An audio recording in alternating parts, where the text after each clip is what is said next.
All right, what's going on, everybody? Welcome back to Interrogating. Today I'm talking with Maizy, who you are a cross-country runner? That's kind of complicated. That's a question that a lot of people ask. So I'm a cross-country runner and a track runner. Okay. So what's the difference? Yeah. Yeah, so track season goes from, so there's two track seasons. There's indoor and outdoor. And Indoor track season, we start competing in January, and that goes from January to March. And then outdoor is from end of March to May, and cross country is a fall season. So that's from August to like November. So I do all three. So basically from January to November, you're competing? Yeah, well, from August to May, pretty much. I get 2 weeks break in between cross country and indoor track, and 2 weeks. Yep. Wow, nice. Yeah. Well, I assume you love it. Oh yeah. Which is why you do it. Like, do you ever get to a point where you're like, I really just like don't want to do it this season? Definitely. But you still love it, even though there's like how exhausting it is, like the crazy schedule, or? Honestly, there are times where I have contemplated quitting, and I think every collegiate athlete goes through this. Mm-hmm. Like, I would be lying if I said that I just loved it the whole way through. Yeah. I know in my core I love it, and sometimes I have to remind myself of that when I'm having a tough time, but like overall it is really my solace, my comfort. Like, I'm obsessed with it. I would marry running if it was a person. That sounds really weird, but yeah, I love it. Cool. So one question that I just need to ask right off the bat. Yeah. My buddy Kyle and I were debating this, and he was basically saying like, nobody actually enjoys running. He's like, people enjoy the feeling after they're done, but he's like, there's no way people enjoy like the pain when you're running. But I was like, I think that people who compete, like college people and like Olympians, they actually probably like it. So do you enjoy the process of running? Yes and no. That's another complex question. So obviously I love the feeling afterwards. I'm an energetic person as it is, but it just like boosts me so much. So afterwards, you literally feel like you're high. Yeah. Like I don't know if you guys got that after you ran your marathon. Yeah. Well, definitely. The runner's high is like a true thing. It is a real thing. Yeah. So that helps. There are times where I think instead of enjoying the actual running, like I think I enjoy my surroundings and the people I'm doing it with. Mm-hmm. So like, we do long runs every Saturday, and our long runs are anywhere from 10 to 14 miles long. Mm-hmm. And so I usually average 12 to 13, which is like literally running a half marathon every week. Yeah. Which sounds crazy, but there are times where I'm actually like completely at bliss, but I'm not actually aware of the fact that my legs are moving and I'm running. Yeah. So I'd say I'm more enjoying like the forest, and we actually talk all the time when we're on our runs. Like, we have full-blown conversations. Yeah.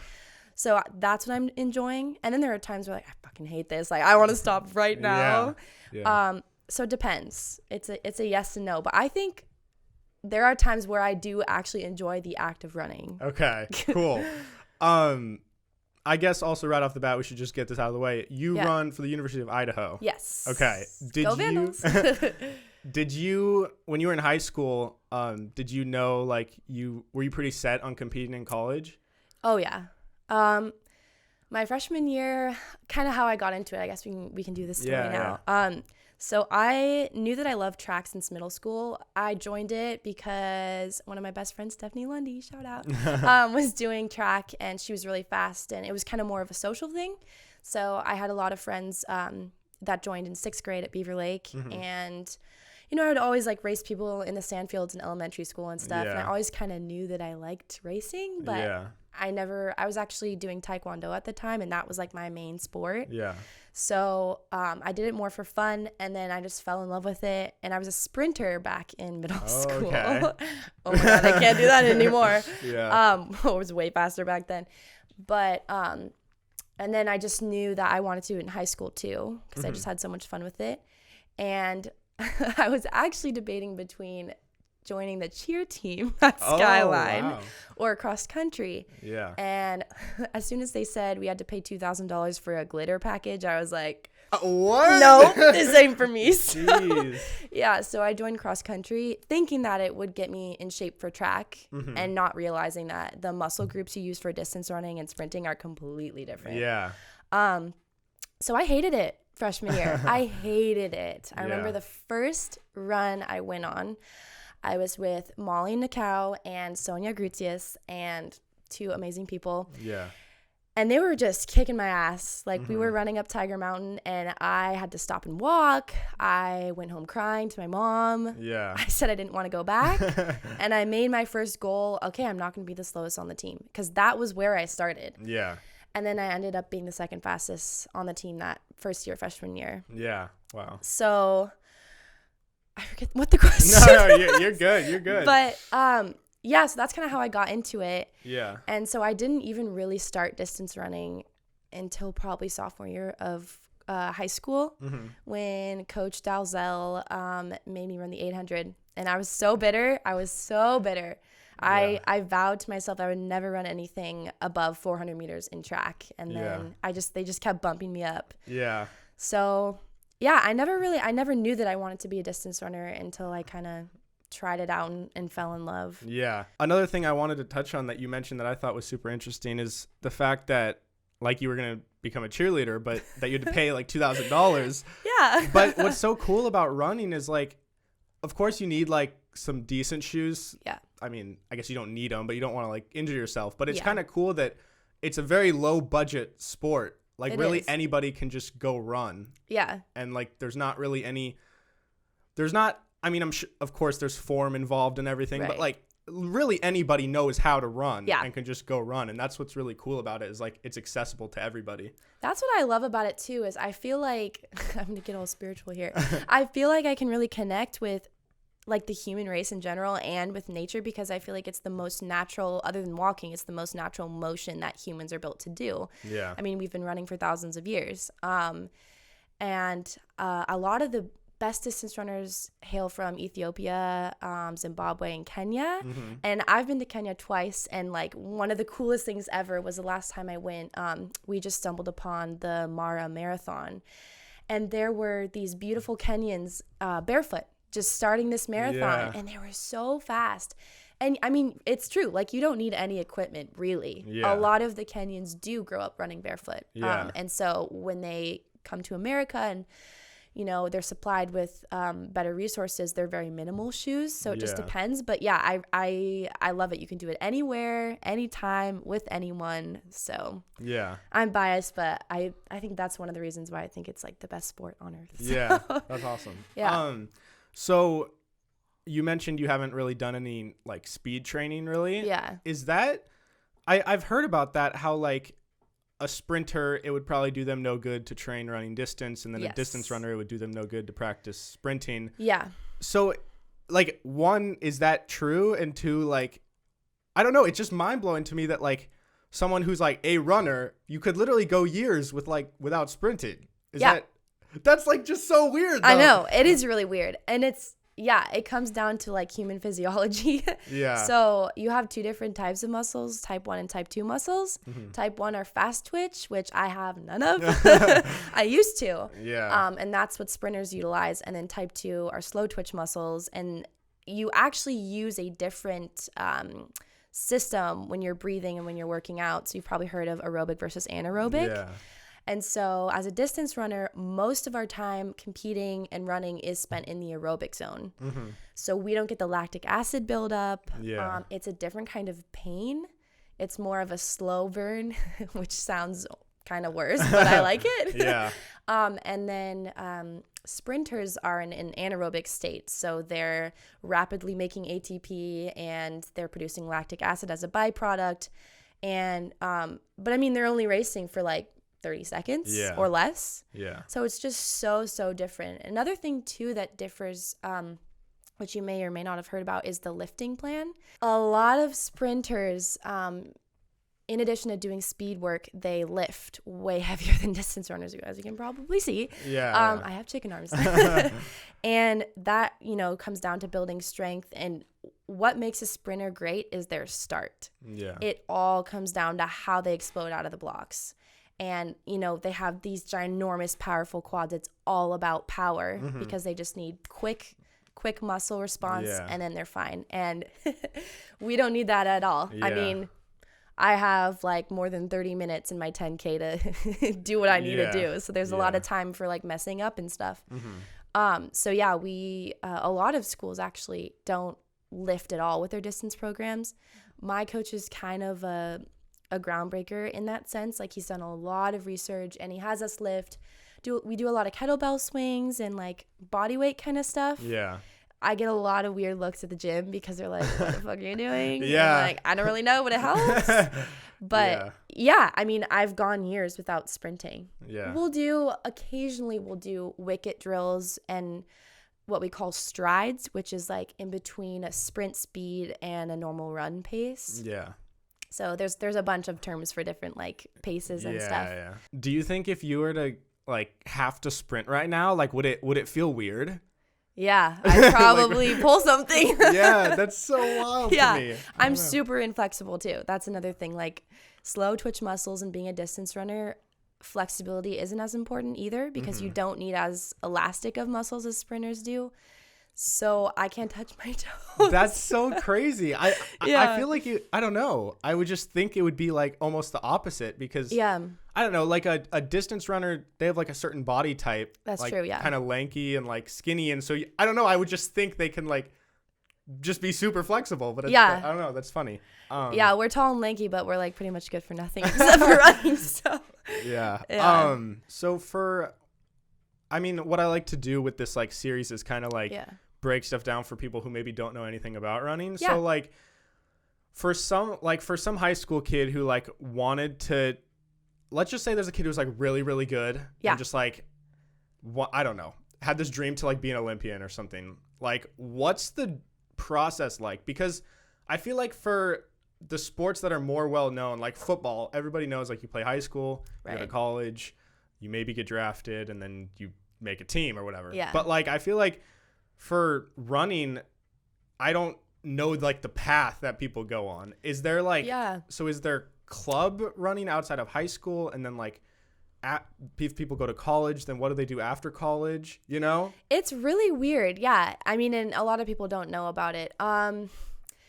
It's interesting because like a lot of other professional sports, you kind of have an advantage if you start young. So a lot of the runners, basically how it works is to be a professional runner, you'll get picked up by a company and then that'll be like they'll have a team and so you'll be sponsored by that company. So Nike has a few different teams. Okay. One of them is called the Bowerman Track Club and most of their teams are distance runners, but a lot of those runners are actually picked up out of high school or even in high school. So some of them don't go to college. Oh, wow. They just go straight into being a professional. Yeah.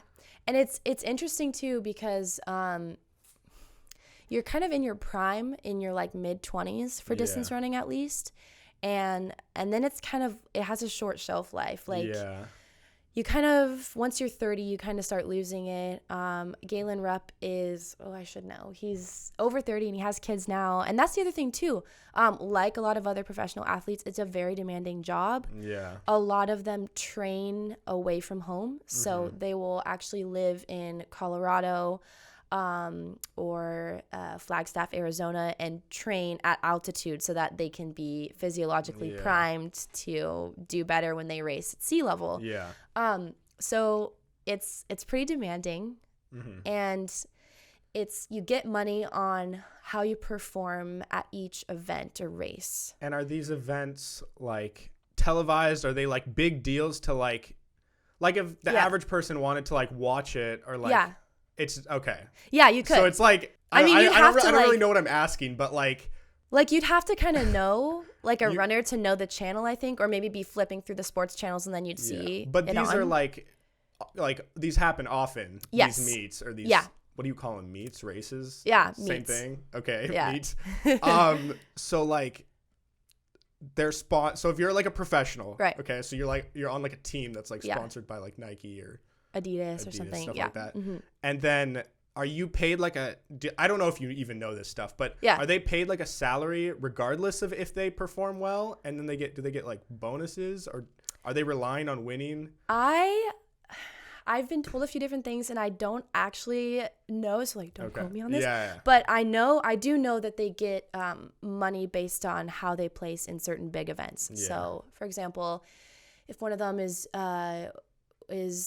doing the New York City Marathon, they'll get like $2,000 for winning the bronze, $3,000 for winning the silver, and maybe $5,000 or $10,000 even for winning the gold. Yeah. So it's a lot of money, but it's in my understanding, it's like on a basis of how you're performing. Yeah. So you can make a living off of it, but you have to be really good for a while. Yeah. And so actually a lot of professional runners will have side jobs, like they will start their own company.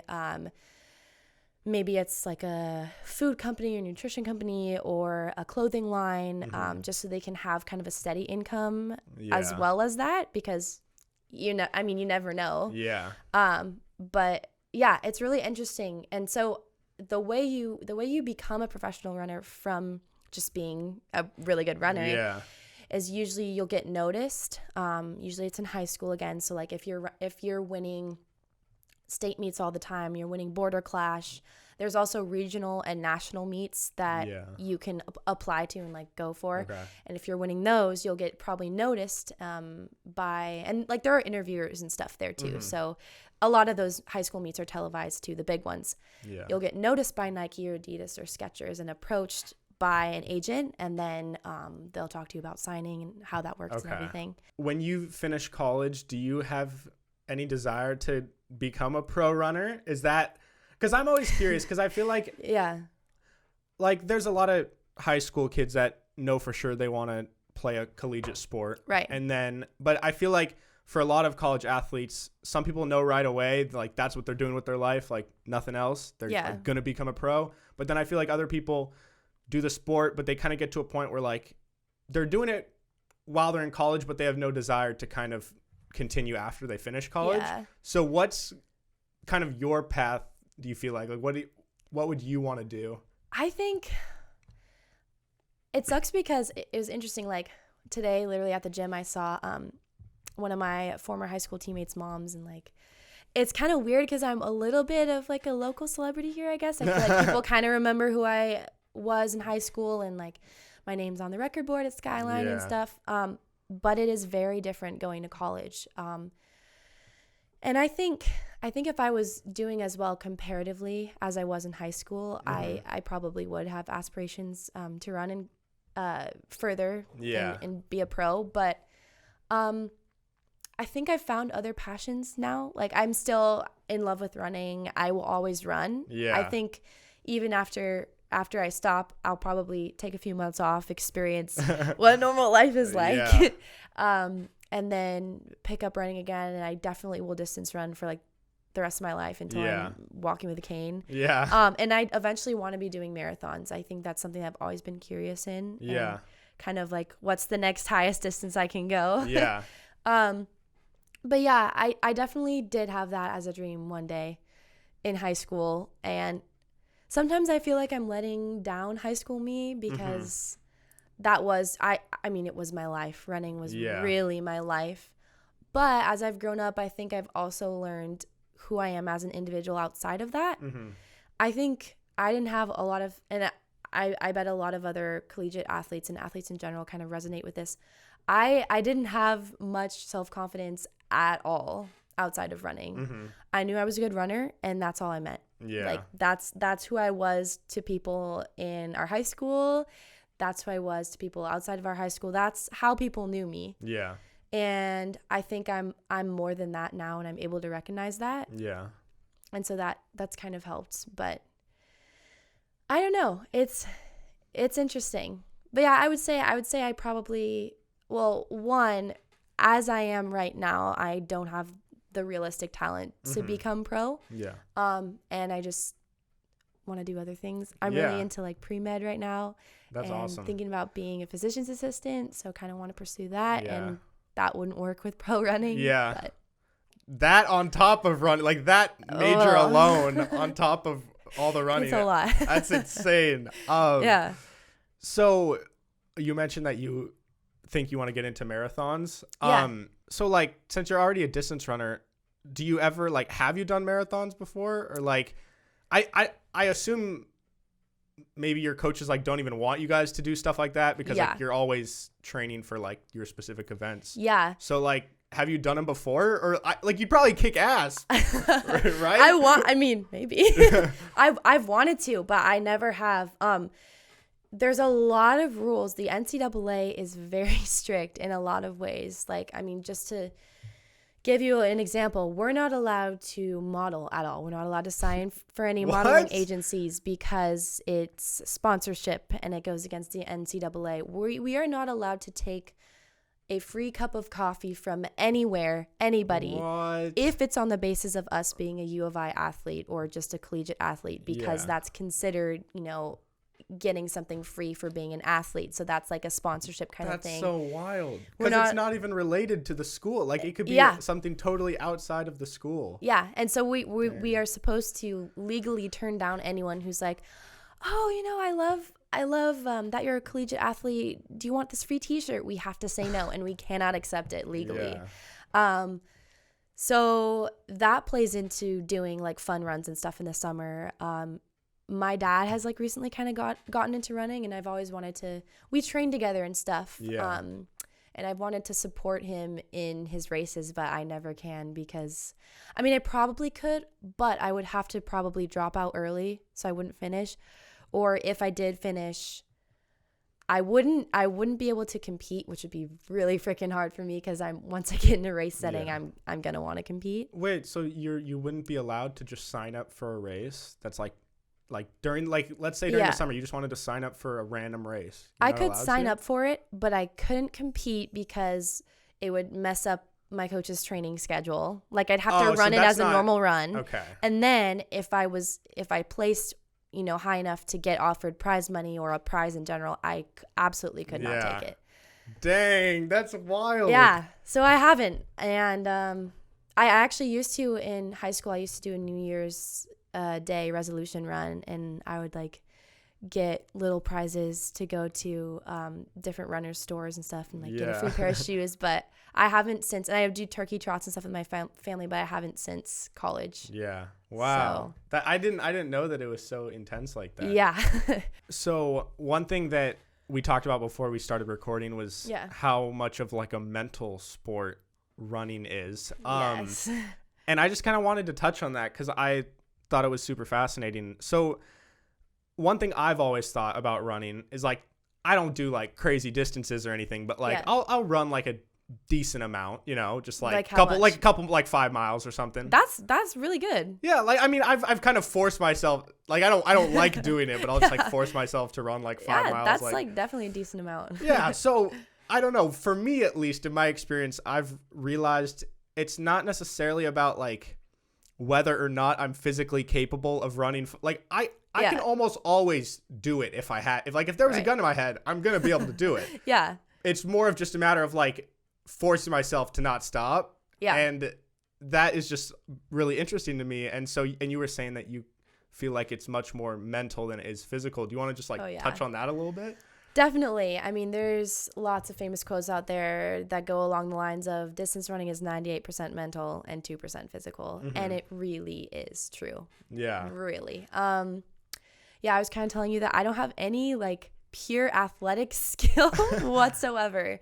And I mean, this isn't a bash on distance runners at all, but like as a sport, it's not very skill oriented. Mm-hmm. You know, golf, basketball, it's all about ball handling skills. You know, golf is about like your form. Yeah, and stuff like that. Very much about your form and you know, having to take into account the wind and hills and everything like that. And form is more important for sprinting than distance running. So there's a lot more skill involved in sprinting, and a lot of sprinters also play other sports. Like a lot of sprinters at other D1 schools are also football athletes. Yeah. And that goes hand in hand. But distance runners are not athletic. They're clumsy for the most part. And I definitely have zero hand-eye, zero foot-eye coordination. Yeah. It really is about the mental aspect, and definitely in racing too. I've had I've had races where I have been in the best physical shape I've ever been, and I haven't been happy because I've checked out in the middle. Yeah. Which is easy to do. I mean, especially when you're running a 5K on a track, which is 12 and a half laps for anyone who doesn't know, takes generally around anywhere between 15 and 18 minutes for a college female runner. Yeah. I'm right around the 17-minute line. It's a long time to stay focused. Yeah. So, and you have to, kind of, what helps me in the best races that I've had is if there's someone in front of me, like, okay, how close can I get, or even like, all right, these next 10 steps, I'm going to get faster every single 10 steps. Yeah. And then once I'm over that, all right, the next 10 steps, you kind of have to set like mini goals throughout the race. But it's so easy to get negative thoughts creeping in, like, I'm tired, this is hard, this is exhausting, I want to quit. And as soon as you start listening to those, you're done for. And I've experienced that before. Like you'll finish the race, but you won't push any harder. And the interesting thing about distance running too is you can perceive that you're putting the same kind of effort consistently throughout a race, but your muscles, naturally because they're getting tired, aren't actually propelling you as fast as they were in the beginning. Yeah. And you also get that like 7 free seconds of adrenaline once the gun goes off. Yeah. And that's with anything. So it really does get hard in the middle of the race, and you have to like almost put more effort in. And it doesn't come from your legs, it comes all from your head. Yeah. So there's a lot of different tactics I use. Sometimes I will physically make myself smile and I look like a crazy person, but I'll be like okay, convincing yourself that you're like enjoying it. Yeah, like literally the act of smiling like will kind of help me like, okay, like kind of help my brain be more positive. Yeah. Or I will repeat over and over a phrase that's positive, like a positive affirmation in my head. But yeah, it's tough and it's all mental for sure. Have you met anybody or had any experiences with anybody that like, I don't know, just has a performance that's just like out of their mind, where it's like, this is so much better than you've like ever performed? Like, because I don't know, I love watching interviews with like any sort of like athletes and stuff, and I've been really fascinated with these like ultra marathon runners who will run 100 miles at a time. Yeah. I don't know, I guess what I'm trying to say is I would expect these distance runners or these super long distance runners to like have some sort of darkness that like, or some anger or like something that's like fueling that motivation to like not stop going. But like everybody I've met that like is not like that. Yeah. And so it's just like, I don't know, everybody's so happy, and it's not like they're super angry or like holding a grudge or like, I don't know, I guess. What are your thoughts on that? Like, if you're angry or something, will you do better, or does that almost kind of take you like out of the zone? That's really interesting. I think it definitely depends on the individual, but that is really interesting because, you'll even see commercials that are like, they're listening to some hardcore, rap music, like kind of getting in a mood, like, yeah. And I don't think that's, I've listened to, what's the band? I listen to like alternative music to pump me up for a race. It's really weird. For me, if I'm angry or in a bad mood, I notice that I perform worse. So it's all about enjoying and being happy. And I kind of like to feel like a otherworldly, like fairy when I'm running sometimes. So like I'll listen to like Odessa or something to kind of put me in that mood. I don't know, it's weird. I think it's more common for males, just from what I've noticed, like not being sexist at all, but I have some male friends that like if they're angry or if they really want to beat someone, like they'll kind of use that as a competitive edge. And I think some female runners too, but I definitely think it depends on the individual. My head coach always tells us to learn to compete in the mood you're in and use that to your advantage. Yeah. And that's something that I'm still trying to perfect after all these years. It's a struggle for me. But yeah, definitely in my experience, that's the other thing too about the distance community. Like we're all so freaking happy. It's kind of creepy sometimes. You're like, what the hell? Like, what do you put in your coffee in the morning? Like, right now? What? Yeah. that's an interesting thing too, because there's really no animosity between fellow distance runners. I remember in high school, all of us in the Kingco League would literally run together, like in the off season, in the winter. We would train together and we would love it. We would like train and then go get coffee and acai bowls after. Like I was great friends with Kayla Seligman from Issaquah and Kenna Clausen from Issaquah and Hannah Wascom from Mount Si, and they're all amazing D1 runners now. But we would all run together, and there was like a sense of genuine support for each other when it came to race. Like okay, yeah, maybe it would have been cool, and we would switch off beating each other, and obviously I wanted to do my best, but it wasn't I wanted to beat them. I wanted to do the best for me, and I also wanted them to have a good race. So it was, like the best race I remember from high school, Kayla beat me by, I think it was 5 seconds, and there's a really cool picture of us, I think it's still on my Instagram, of us hugging, and it's pure bliss because we were both so happy for each other. I didn't care that she beat me. I knew I put everything out there on the track, and I was so happy for her as well because she had a really good race. So that's awesome. So one thing you mentioned is that like before the race you'll listen to like certain types of music to like get you in the zone or whatever.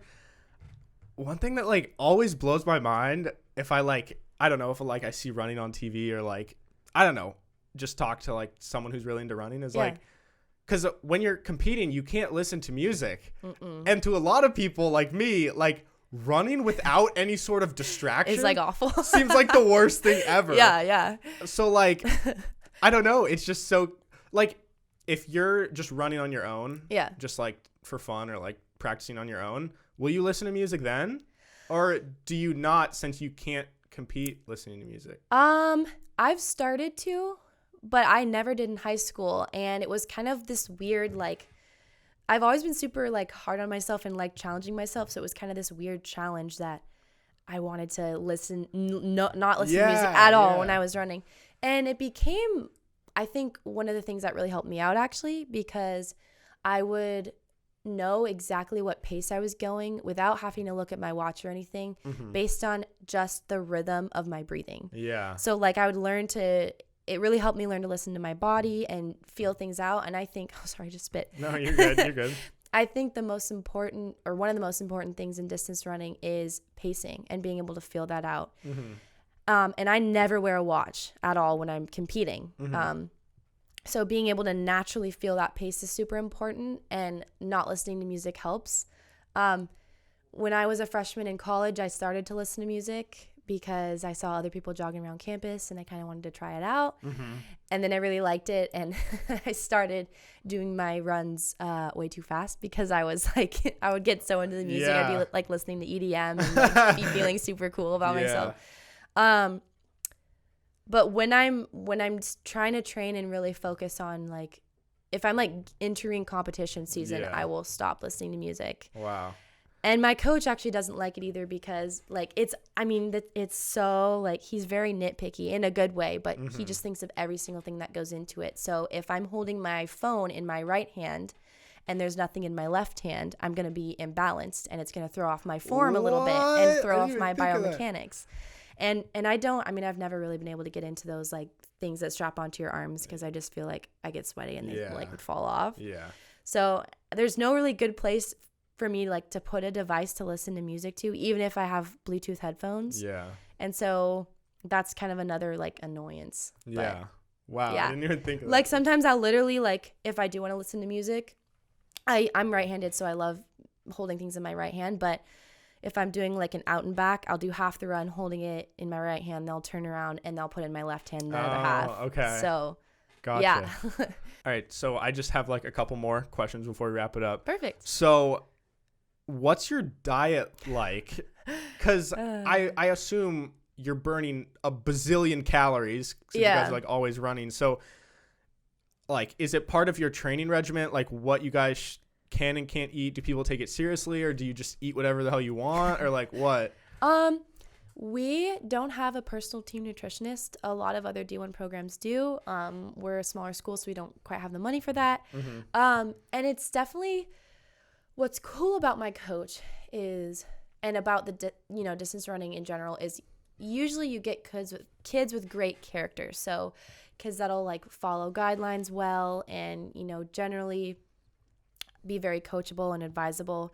And my coach holds us accountable like adults. So Tuesdays, actually, interestingly enough, we don't meet as a team for practice, but we have practice. We just do it on our own. And he just knows that we'll all do it. Yeah.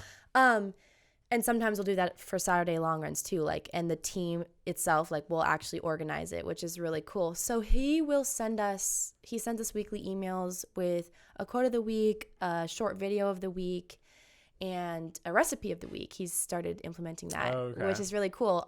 So it'll be something healthy and well-rounded, but it's never you only need to eat salads, blah, blah, blah, And I think actually, touching on nutrition, I think it's important to kind of factor in that eating disorders are a big thing in the distance running world for both male and females. Yeah. And I've definitely experienced that in high school, not because anyone was putting any pressure on me, but just because I kind of got sucked up in that. And generally, especially in high school when we're just going through puberty, everyone's a stick. And especially when you're running that many miles a week. And that's something I really appreciate about my coach.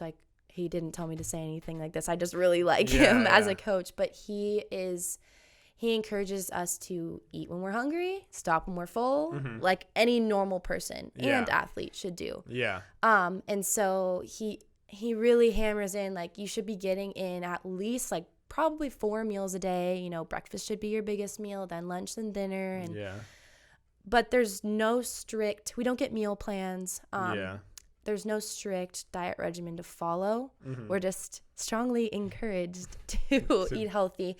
And he has meetings with us monthly to check in and stuff. And I definitely think in high school, I probably took for granted the fact that my parents are such good cooks and they cook really healthy things. And I grew up eating super healthy. I mean, my parents didn't even let me have goldfish as a snack because it was too unhealthy. Yeah. So I always would be super excited to have sleepovers at my friend's house because then you get some goldfish. I know. Oh my God. And Pop-Tarts. I had my first Pop-Tart when I was in 8th grade. I didn't know what a Pop-Tart was. So I grew up with that. And then I think that kind of steered me into having a little bit of a sugar addiction because now when I'm on my own, I am 100% addicted to sugar. It's bad. I can give up a lot of things if I have to, but sugar is one of the things that I don't know if I could no. give, oh no. I don't do drugs, but I do sugar. Yes. And caffeine, I guess. Yeah. But yeah, so that's something that I've struggled with actually this past year. Last summer I was working as a CNA, which is a certified nurse assistant at a nursing home in Moscow, my college town. And I was working 8-hour shifts, and oftentimes we wouldn't get our breaks. And so it was really hard for me to figure out when and what to eat. And because I wouldn't be eating for so long, I'd have a craving for really shitty foods that were on the nurses' carts. Yeah. So they'd have little cookies and little Pop-Tart frosted things. And I would eat that because I was so ravenous and it was quick, blood sugar boost. But so I kind of struggled with that. And I think nutrition is all about building healthy habits and routines. Yeah. And so the summer kind of set me up poorly for the school year. And I absolutely abhor cooking. I don't hate it. I abhor it. Yeah. Oh my God, I hate it. I'm kind of an impatient person. It takes so fucking long and I hate all the preparation and oh my God. It's I'm chopping already vegetables. Starving. No. I don't want to wait for 45 minutes to eat. And I'm always hungry. I just ate a bowl of chili. I could eat another one right now. Yeah. So that's been frustrating and tough living on my own. But this summer I'm really working on that with my parents. They're teaching me how to cook. I'm 21 and I need to be taught how to cook. So that's definitely something I want to improve on, and something about, they call it the process. My coaches call it the process that I really want to get better at, because it does matter. It really does, in just how your body feels and how you sleep, and nutrition is really important. But yeah, so there's not any rules I need to follow, but I do try to eat healthy. Like Yeah. I kind of got into Wendy's 4 for 4s this year. Oh, it's a good deal. Oh God, I know. And we have Wendy's, Taco Bell, which I didn't like in high school, but I'm obsessed with now. Yeah. McDonald's, like all of that. But I think after this summer, hopefully I'll be more inclined to cook my own meals and stuff. For sure. I'm always curious with like college athletes, and especially for someone like you who's doing like multiple seasons. Mm-hmm. I don't know. Do you feel like you're missing out on the college experience at all? Yeah. Because I don't know. You already probably have such limited time in your day from your sport, and then on top of that, like, I don't know. What's it like? Like, yeah. I mean, it's super interesting. Also, I think too, like, I never was in the party scene in high school at all. Mm-hmm. So naturally, I think I kind of developed a curiosity for it when I did have more freedom living on my own. And I have some friends that are in Greek life and friends that aren't in Greek life but like aren't athletes and stuff. And there's always in the back of my head some curiosity about what that lifestyle would be like. And I get that question a lot actually. Like, do you feel like you're missing out? But I think the college experience as a phrase itself can be defined in so many different ways. Yeah. And I really wouldn't trade my experience for anything. I mean, the way I kind of look at it is like, I have my whole life to go and order drinks with lunch. Yeah. Or like, you know, I mean, I only have these 4 years where and I look at it as an opportunity and a privilege more than anything. It's not a have to, it's a get to. So I have these 4 years where I get to compete against the other best hundreds of runners in the entire nation. Yeah. And I get my whole 4 years of undergrad funded by this university. Yeah. And I get this experience. And, you know, with that, there comes sacrifices. And I think that's very hard for a lot of collegiate athletes, and something that's important to know for anyone, if they're a high schooler going to watch this, like, it is a commitment and you do have to love this above anything else. Yeah. I mean, the whole thing about you get to choose 3 points of your triangle, academics, social life, you get to choose 2 points, academics, social life, and athletics if you're an athlete. And that is very, very true. Mm-hmm. And there have been years where it's been tough for me to balance that. Yeah. Also, I think, too, I was a little bit shyer as a high schooler. So when I came to college and kind of got a fresh start, like, I found my voice and found that I'm a super sociable person and I love being around people, meeting new people. Mm-hmm. And that was something really exciting about college. That's hard to do when you're an athlete, and you do need to put so much time into training. Yeah. We have double days, so we have 2 practices a day, at least twice a week, Monday and Wednesday, sometimes Fridays as well. Mm-hmm.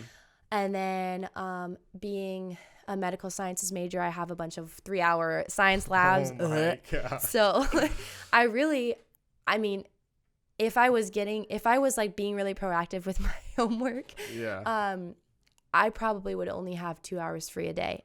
Yeah. 1 hour of that is going to be dedicated to cooking, and then 1 hour relaxing before I go to bed. So yeah, jeez, it's tough. Yeah. And yeah, I mean, sometimes like I said, like, is there that curiosity in the back of my head, like, oh, what would it be like to go on a date dash, or to, you know, like, go to a college party on the weekends? Yeah. But ultimately, I think, again, I mean, none of those people have the opportunity to do what I'm doing, and I love running so much. I love being in shape, and I have my own kind of built-in, like, sorority with my distance girls, and they're the most down-to-earth, sweetest people ever. So I think, there's sacrifices, but I'm definitely willing to make them, and it's fun. And I mean, I'm 21 now. Who's to say I can't, like, have a Mike's Hard every once in a while, you know? Sure. But I do. Yeah, that's another thing too. My coach doesn't really have like a steadfast rule, like, you guys are not allowed to drink, because again, he doesn't feel like he has to manage us in that way. He really holds us accountable. Yeah. If he finds out that we are drinking, he's very disappointed. It's the whole thing. I'm not mad, I'm disappointed, you know? And so we all hold each other accountable, actually, and we make goals. We do a camp every summer before, so we go back a week before everyone else does, and we do a cross-country camp for 4 days where we go somewhere remote, they take away our phones and we just bond and run with the team. It's super fun. And then at the end of the camp, we make goals as a female team and as a male team. And every year, one of our goals is to have a dry season. And I have stuck to that where I've literally not accepted one single drop before. Wow. And it's kind of almost a thing too, where I can be proud of like, yeah, like I did this whole thing for 3 months. So yeah, it's different. And a lot of people are like, oh my God, are you crazy? How do you do that? You're in a college town, and University of Idaho is a state school. And so like, you know, we have a really good Greek life system. Actually, over 30% of our student body is enrolled in Greek life, and that's more than Wazoo. Wazoo is over 20%. So it's big. Yeah. People drink, people party, but yeah, I never feel inclined to. And long story short, I don't really feel like I'm missing out. For sure. Yeah. Well, this has been really awesome. So thanks for talking with me. I don't know. I like doing these because for me, I do these to kind of learn about stuff that I don't know anything about, that I feel like if people just knew more about it, they'd think it's way more fascinating. They just don't know like what it is, you know? Yeah. And I think college running is definitely like something, I mean, I know all about it, and I do think distance running is actually like it's growing more trendy, I think. Like, and it's reaching populations that aren't already involved, which I think is really cool. But I definitely think like competitive running is still something that a lot of people don't know about, especially as a college sport. Like in high school, we were kind of not the front of news as far as athletics go. And that's still we don't get as much funding, and I don't think we get nearly as much attention as other sports do. But at the same time, it's kind of cool because like we feel like we're the underdogs. Yeah. We're one of the best teams on our campus. So yeah, it's kind of fun I love sharing about it. And yeah. Cool. Well, everybody, thank you all so much for watching this video. Be sure to drop a like if you guys enjoyed the video. Leave a comment down below if you have questions or just have anything to say. Maizy, where can people follow you if they want to follow kind of what you're doing? So I have an Instagram account, and yes, I made this username when I was a freshman, and it's super nerdy, but it's fitting. It's kind of fitting. It's at MaizyB_runnin. So Maizy MAIZY B_RUNNIN. And I post stuff. I post things about what I'm cooking and what workouts I'm doing sometimes. So and you guys can follow me, DM me with any questions or anything on there. Yeah, for sure. Awesome. Well, you guys can follow me at Hey Narwhal on Twitter and Instagram. And I also, real quick, at the end of all these videos, I like to shout out my podcast called Peak to Middle School that I co-host with my buddy Kyle. This is our studio where we're in right now. We do all our episodes in here, and it's kind of the biggest priority in my life right now is just trying to grow that. I do believe it can have an audience. I think it's going to grow. It's just a matter of getting people to hear about it. So if you guys want to check it out, it's the first link in the description down below. There's new videos on this channel every Wednesday. And with all that being said, I'll talk to you guys later. It's super entertaining. I love this. Thank you. Yeah. See ya.